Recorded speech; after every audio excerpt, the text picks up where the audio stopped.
Hello, fellas and ladies. This year, we had The Smashing Machine from my guy, Benny Safdie. I liked it a lot, and I also loved the miniseries he did with Nathan Fielder, The Curse. Others didn't really care for The Smashing Machine, but now we have other Safdie brother, Joshua, to prove which one directed Uncut Gems and which one directed Daddy Longlegs. Because Marty Supreme, directed by Josh Safdie, is a hell of a rush and easily one of the best movies of the year. Marty Supreme stars Timothée Chalamet as Marty Mauser, a sleazy, chaotic, fast-talking ping-pong master in pursuit of being the greatest in the world. But through one obstacle after another, Marty burns every bridge in his pursuit, and we begin to question whether his ambition is worth it. If you're like me, and you think Uncut Gems is one of the best movies ever made, then you're going to be very excited when I tell you that this movie is very much on that wavelength. It's chaotic, it's nerve-wracking, it's frustrating in all the best ways. Similarly, we're kind of following this very interesting character study of a pretty uncompromisingly not very good person. But in the process of that, we get these really exciting energy. This movie's scale is massive, and while a lot of it takes place in New York, this movie does globetrot a little bit, and it becomes a bit of an epic. And Josh Safdie's control over the camera, alongside Darius Khondji's cinematography, this movie is super gripping and grabbing in the way that it showcases these, like, big, sprawling, like, almost set pieces. Like, the ping pong sequences are fantastic. It just kind of hits you with this automatic, like, hit of, like, oh, this is the kind of movie we're watching. This movie's funny, like, as hell. Like, the opening credits of the movie are, like, the second that happened, I was like, yup. And this movie never, like, lets up. It's a very aggressively funny and also, like, tense time at the movies. This is what the big screen is for, baby. I can keep going about the, like, way that this movie is just so good at, like, maximalizing tension. And if you're a fan of Uncut Gems and Good Time, you can definitely, like, you're not surprised by that. It's very much that, and this movie really maximalizes on that. A lot of the beats are very similar to that of Uncut Gems. And you'll notice it, and, you know, I'm a guy just constantly just pissing people off and lying, and is clearly just a selfish narcissist. And admittedly, there was points in the middle where I thought this could be a tighter film. This is a 2.5 hour film, and there was never a moment where I wasn't highly engaged. But it all comes together. But there are certain moments in the middle that come close to lagging, where I'm like, this is losing. This is like, I'm not lost. You still have me, but you aren't that close to losing me, but you're on track to doing that. But yeah, they really, like, every loose knot of this film is tied together. Like, there is a moment, like, there's a couple moments in the middle where I'm like, where's this going? Where I wasn't totally sure I had the path of this film down, where I was like, has the objective been lost a little bit, or are we just kind of watching the motions? And it's the second one, thankfully. Like, eventually you realize what all this was for, and not that we forget, not that we're not told, but it's more like, oh, you're losing the plot a little bit, but yeah, those final 20 minutes are, like, exhilarating. The ending is so amazing. It tied the whole film together, almost, like, canceling out the flaws. This is, at the end of the day, a character study. This is a fun, entertaining, exciting thriller comedy, yes, but at the end of the day, it's a quintessentially young person movie about this young man who like is conflating his ambition with naivete.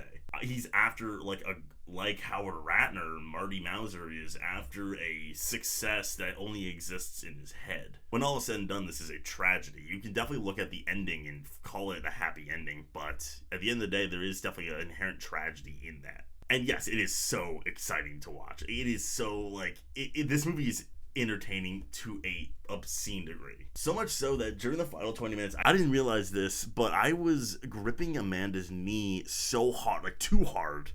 And I genuinely did not know this until afterwards, and she told me that, like, her knee was bruised because of me. And as exciting as it is kind of just like, man, we got this reckless, like, sociopath just kind of doing everything he can for nothing, and he really fucks over so many people in the process. Oh my god, this movie is so good. I didn't even talk about him yet, but Timothée Chalamet is incredible. I would honestly say this is his best performance of his career, and I say that as a massive lover of Call Me By Your Name, of the Dune films, of Bones and all. This is a hater silencing performance. He's manic and perfect in his scumminess. This character is a total scumbag, but Chalamet plays him with this very like fun personality, this very grabbing, like almost you kind of can't not root for him even though he's doing something so terrible. Through this 2.5 hour of controlled chaos, Timothée Chalamet like really anchors it with his perfect manicism. It's kind of easy to forget that his pursuit is kind of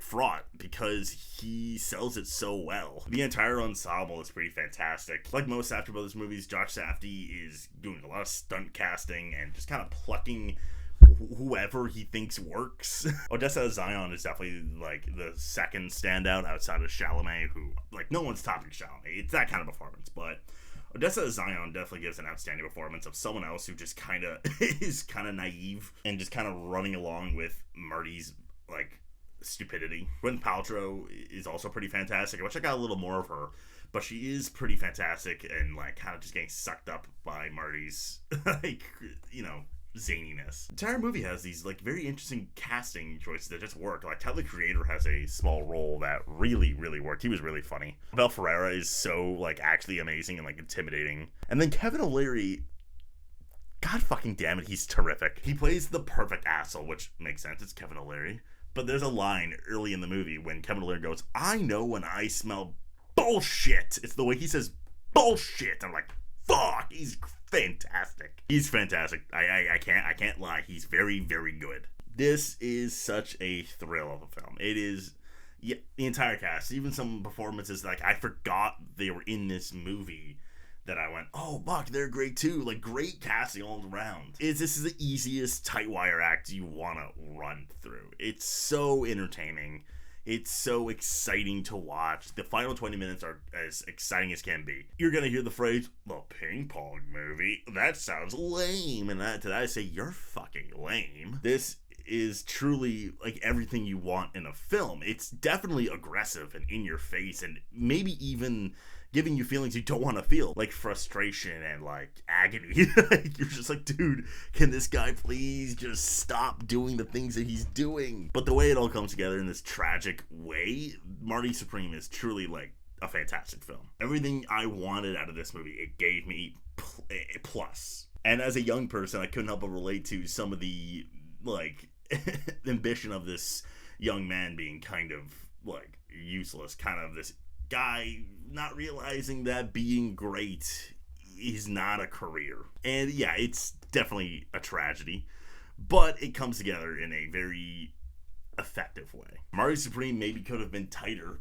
but it's an exhilarating, entertaining, funny as hell, and pulse-pounding sports epic that proves once again that Josh Safdie is a master at making you wish you were dead. And with a career-high performance from a manic Timothée Chalamet elevating Safdie's tragic character study, we have an easy win here with an outstanding finale. And I'm giving Marty Supreme 9 Tims out of 10.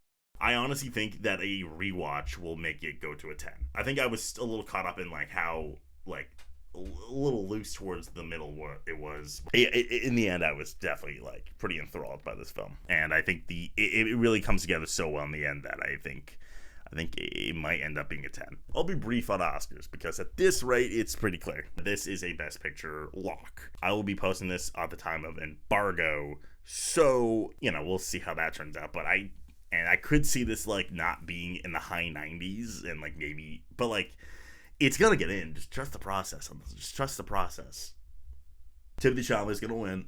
I'm just saying that out loud. Timothée Chalamet is gonna win. I don't think it's like Jesse Buckley locked, but he's gonna win. Like he does it all. He's like marketing the shit out of this movie. It's such a Oscar-winning performance. I think he's got this. Personally, you can definitely still argue Leo. That's fair. I understand it, but I'm pretty secure. I won't say the L word for him, but I'm pretty secure. After that, this is like, it's got text written all over. I think director, like, give me a fucking break. I know director is like really weird this year, but like Safdie would be winning if PTA wasn't there. There, I said it. like a sprawling epic that's like making you fucking intense as hell. It's, yeah, Safdie's got this. Screenplay, I mean, some of the shit that that Timothée Chalamet says in this movie, I genuinely was like, yo, you can't see that. Text galore.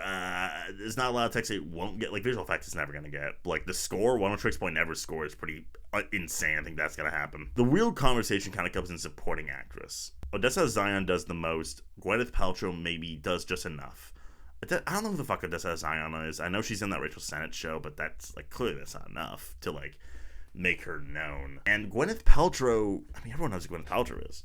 I'm leaning Paltrow at the moment, against my better judgment. Prefer Odessa Zion, but Paltrow, I think, does just enough to skate through. And I think she'll happen. Oh yeah, go watch Marty Supreme on Christmas, because it's amazing. It's a perfect Christmas movie. Like, subscribe and share. Bye.